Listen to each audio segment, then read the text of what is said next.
What's up, guys? Hope you all are doing well. Today, I am joined by Mr. Mitch Hooper, and we are talking Strongest Man on Earth at the Shaw Classic, August 17th and 18th.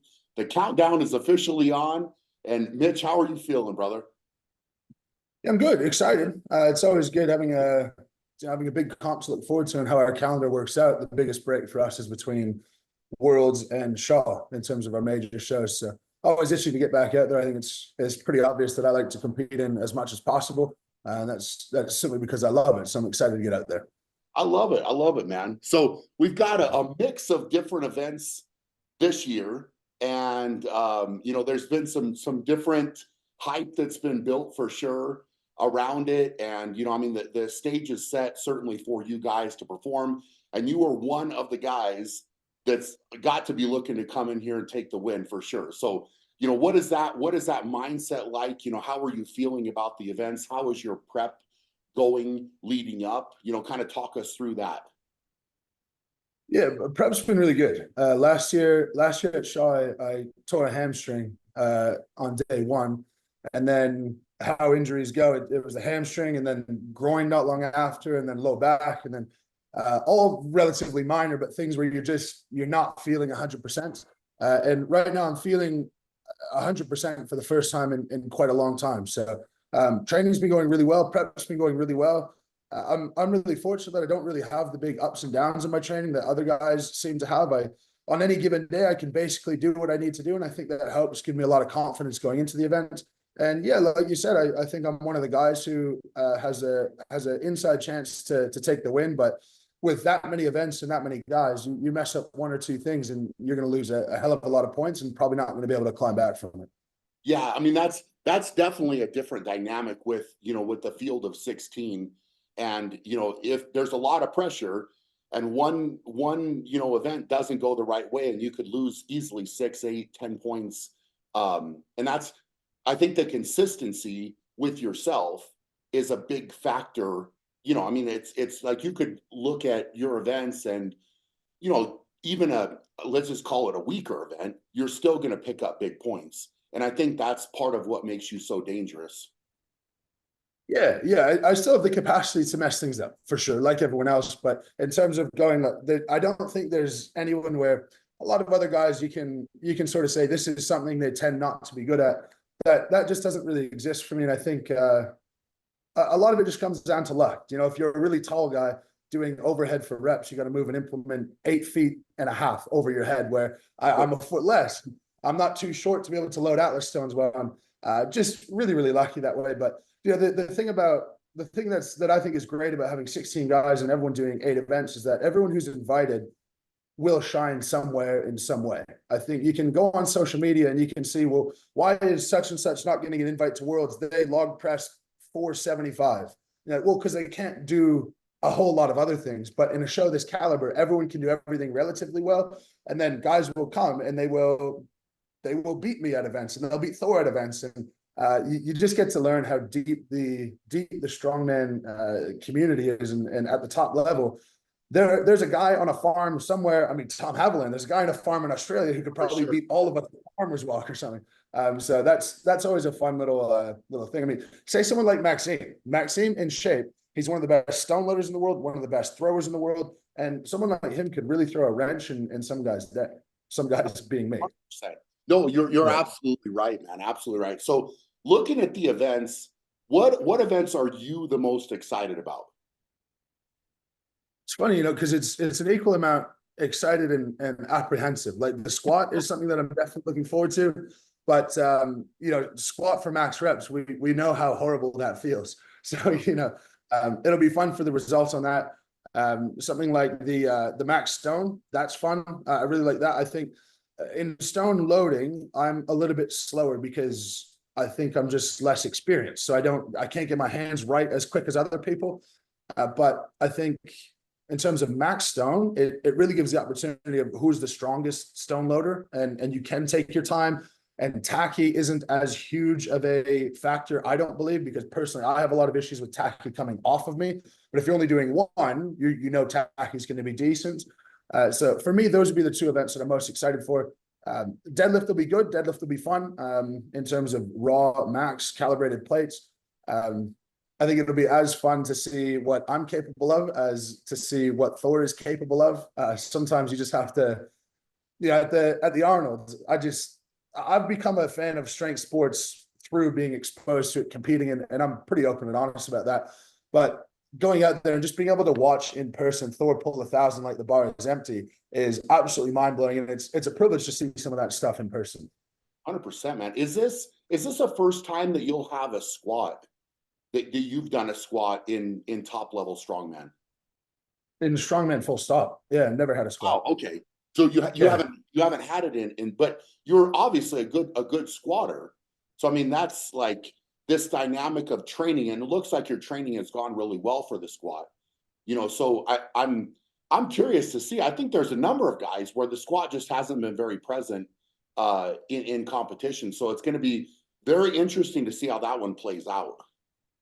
Yeah, and I've said for a long time, I think squat is probably the best event if you're looking for one single exercise to help you across as many strongman events as possible. To me, it has to be the squat. So if you're a strong squatter, your triple extension for push press is great. It's a great foundation for deadlifting. It's a great foundation for moving events. And I think a lot of strongmen, since we don't see it in competition, they might not train it. And on that apparatus, you don't know how it's going to feel. But let's just say it feels like a free bar at 370. I genuinely think you'd have 5+ guys zero that event. Yeah, I think there's going to be a wide array of reps that we're going to see, anywhere from, like you're saying, some failures to some guys being able to knock it out pretty easily for a good number of reps. But this is the interesting part of an event like that, because you know, if you're not squatting, like you said, in training, I mean, I was a big fan of squatting every week. I thoroughly believed in it, even if there wasn't a squat in the contest that I was doing. I kept it in the rotation for sure, because of the factors that you just said. I thought it was a great just baseline major multi-joint movement to do and have in the training, and it carried over so well to other things. So I know that you've kept it in the rotation, so it's going to be very fascinating to see, you know, how you do. And also, like you said, it's a brutal event, especially for reps. So being able mentally to kind of walk out there, know what you need to do, and then go after it and execute is going to be huge. Yeah, well, that's the thing with it being on day 2 as well, and being such a widespread. To me, and I could get blindsided by someone who I just don't know is a great squatter, but to me, Thor, Lucas Hatton, and Austin Andrade are probably the 4 who are going to make it look the easiest for reps. But let's say you've got a good lead and you've built a reasonable lead. There's potential where you don't have to push for 11 reps. You do 4 reps and your efforts is 6 out of 10, and your legs are super fresh because you've got more events to do after max squat for reps. And if you've done max squat for reps, your legs start to feel like jello, and then you're trying to do power stairs. And so I think tactics will certainly come into play at that stage as well. 100%, man. So speaking of the stone event, what is the heaviest stone you've loaded, like up to this point? Because obviously we haven't seen a heavier stone in the sport for quite some time. So, you know, it's a lot of guys would approach it and say, well, I don't really need to train a heavier stone, so why would I do it? So I think, you know, you're seeing different people, and I know that you've pushed your stone training hard to be better at that event. Like, but what's your mindset going into the stone event, and how are you feeling about it? Yeah, I'm excited for it for sure, because I always get most excited. I think the best thing I get from strongman is you go out when you're maybe capable, maybe not, of something that's on the margin, and you're going to show several thousand people either you can do something or you can't. And I think that's just special from a personal development point of view. I don't really get off on going like, there's a yoke and I won the yoke. Okay, I knew I could do that. There was only a neutral result or a bad result. So yeah, the heaviest stone I've ever loaded is 232 kilos, which I believe is slightly over 500 pounds. But that was 3.5, 4 years ago in Australia during lockdown, before I got recognized in any capacity. The heaviest stone I have available to me right now is 220. I was trying to get a 260, but logistics just couldn't happen, unfortunately. So I've got the 220. I've made some agreements with laws on what I have to do with the 220 to open with the 250. I'm confident that I can, and I think the thing that I really appreciate that you've done is having my 220 is 22 inch. And having all the stones 21 inches, stones are a tall man's event and a guy with long arms event. But the smaller the stone is, the less of a factor that becomes. And so at a 21-inch stone, I know that I'm going to be able to get a good grip on it. I know it won't feel like a beach ball or an exercise ball sitting in my lap. Sure. I'm hitting the 220 for some easy reps right now. Had a really, really good session on that last night that built a lot of confidence. So in that event, I'm pretty confident that I'll be opening on the 250. And I think hit that for a couple. And I'm going to guess that you're in top 3. I know guys are talking about some huge numbers on the stones, and what it sort of baffles me. Maybe guys are just way better at stones than I think. But after that day where you have the overhead medley, you've got the max deadlift, you've got the keg toss for height. Yeah, keg toss for height, it's not super systemically fatiguing, but it still is maximal velocity on your spinal erectors. It's hard to think that people are going to go and just breeze through a guaranteed near world record stone at the end of that day. Yeah. And I think guys will go out, look at the 270, try to lift it, not be able to. Tacky won't be perfect. 250 after 270 is not going to be a guarantee. And I think we could see some people overestimate what they're capable of and potentially zero that event. Well, what you're saying is absolutely true. I mean, the strategy walking out there, if your clock starts and you go to the biggest stone and it doesn't go right, now you have a different, you need to either step back and go for it again. But if you miss, now you're talking about potential not getting a point in the event, or you hustle back, you're breathing harder. The dynamic changes massively being calm going into the first rep to not getting the first rep. So, it'll be fascinating to see how that goes, because I think overconfidence with it can play out really well, but also could burn you pretty badly, if you're, and I think that obviously the excitement level is there and people want to see the heavier stone get loaded, but from a strategy standpoint, like, is it smarter to start a little bit lighter and then bump up if it feels really good? I mean, it all, and we saw this play out too with the log event, last year as well, right? Like, there was a lot of guys talking about just walking out and repping the heaviest log, and they walked out and the first rep didn't go, and you panic. And I mean, there's potential catastrophe that could happen, So this strategy is massive, man, massive. It changes a lot as well. If you're a guy looking to win the show, you sort of have to bet on yourself over and over. And I'd be one of those guys. And of course, Tom and Thor are those guys. So you do have to go bet on yourself. But the guys who say, I'm hoping to come top 5 or top 8, all they want is decent points in every event. So they're less likely to overextend themselves, and they'll go and lift and think, okay, well, it's not a big deal if I got 8 points rather than 5, where for us, getting 3 points or getting 7 points, that could be the title that you win or lose. Massive. I mean, every point is big. So, I mean, it's fascinating, man. And then also the stone will carry over into the squat, because your placement on the stone is what's going to dictate the order of the squat. So, do you give a little bit more on the stone or try to get a better placement so that you don't have to work as hard in the squat potentially, right? Like, all of these things start to play out, and it's from behind the scenes, it's what the fans need to understand is there's a lot of stuff happening within the performance, right? Like what you have to consider, how much output is there, like where do you go? And it's not sometimes smart to go out and empty the tank in everything necessarily, because it could bite you later on. So it's going to be fascinating, man. Is there any events where you feel even concerned at all, or is it more, hey, I'm going to be in that upper pack for everything? I'm concerned about every event, and I think you sort of have to be. Right? I've always found in my career that whenever I really hone in on an event and I say, if I do well on this one, I'm going to win, it's the one that I thought was a banker that I didn't focus on that became the problem. So no, there's no events that I'm not concerned about. And I'm concerned about all of them to a degree. Say something like the ones that are higher risk to go wrong, a keg toss, and getting the keg toss direction of throw right is really important.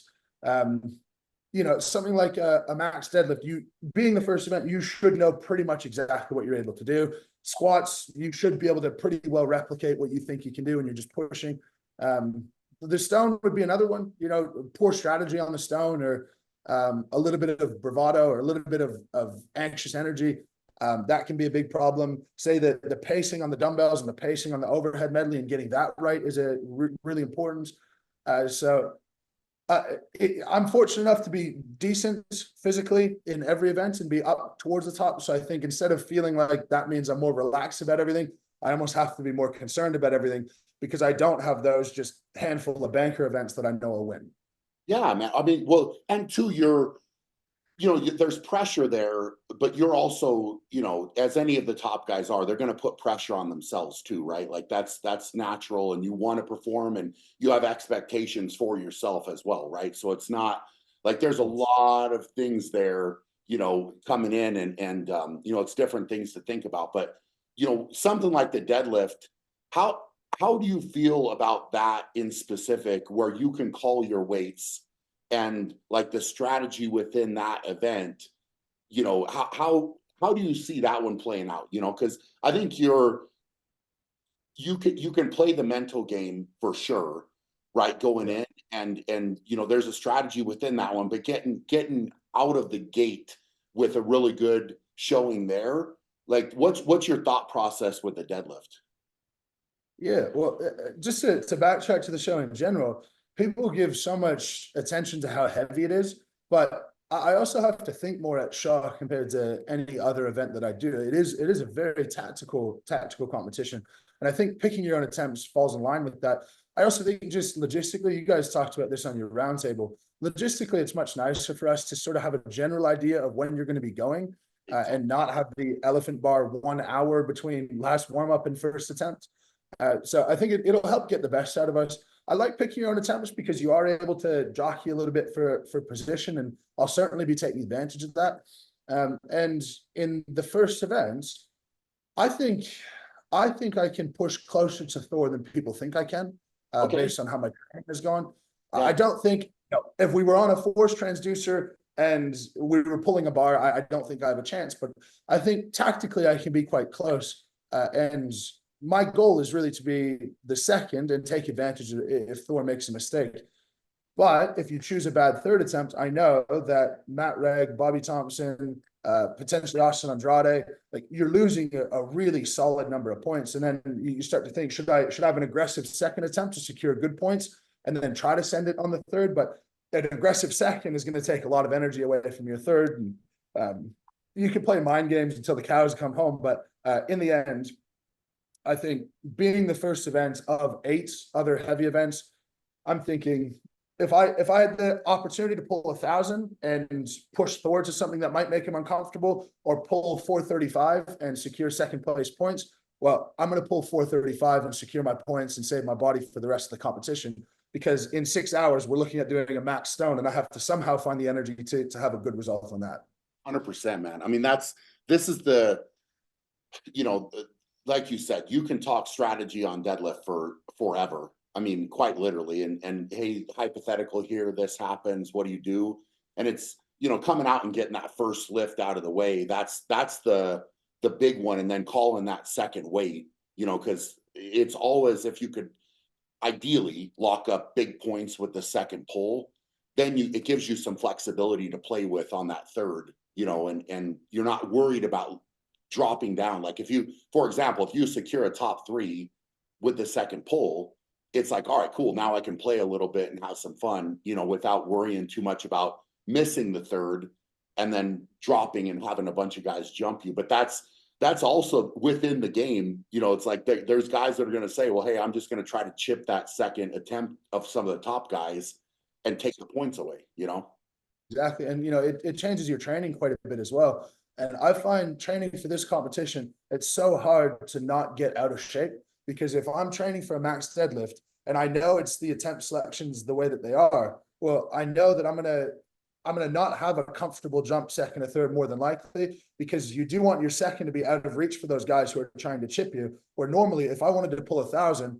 my attempt before that would be 420, 425, say low 900s.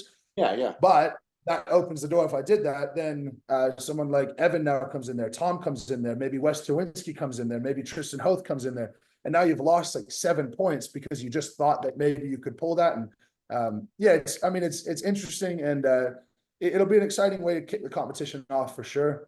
I certainly wish that we were starting on, say, like the overhead medley, because then I could start to get a buffer on Thor. But yeah, I think the other guys are probably having to think, the other guys in contention to win are probably having to think more about me than I am having to think about them, because there are a couple of events where with Tom and with Thor that I know I'll pick up points. And you know, I would go so far as to say, if I do what I can do, I think I will win the competition. And if I make a mistake, I will not. I think it's simple as that. I like to think it's in my hands at this stage.